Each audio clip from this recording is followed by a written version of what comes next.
One of the ideas you champion most is economically empowering poor women.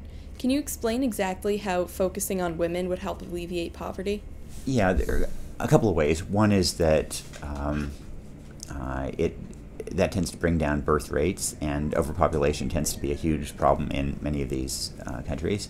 When you educate women, bring them into the labor force, they'll have dramatically fewer children, so that addresses it. Another factor is that, the truth is that one of the reasons for a lot of suffering in poor countries isn't just low incomes, but is some really bad spending decisions, and those are disproportionately by men. The amount of money that very poor families spend on alcohol, tobacco, prostitution, and Coca-Cola instead of educating their kids is pretty dramatic, and essentially that is a function of men controlling those purse strings. And so when you educate a girl, for example, and give her the extra earning power that comes from having a better career, she'll earn more, and she's going to invest that money in her kids, while a man might be more inclined to invest in beer. I really want to thank you, Mr. Kristof, for taking the time to meet with us. We really appreciate it. Finally, is there any question you think we should have asked that we didn't? That's one of my standard questions. I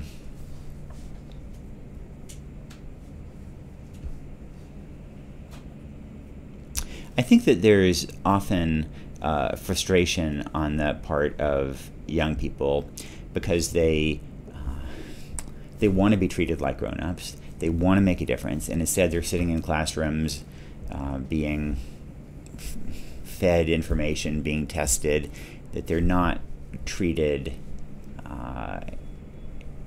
with the kind of respect that they would like to have.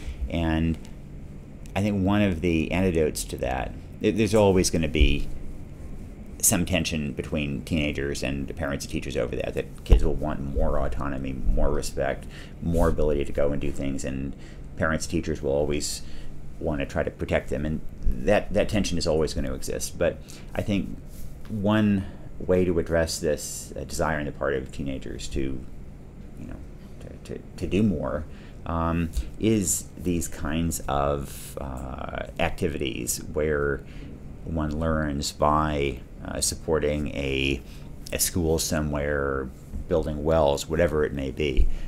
And I think that that is something that we have to become much better at encouraging among teenagers, and it would be good for education. And I think it would also be something that a lot of teens would just derive a great deal of dignity and self-respect from. Thank you so much. Thank you. More power to you.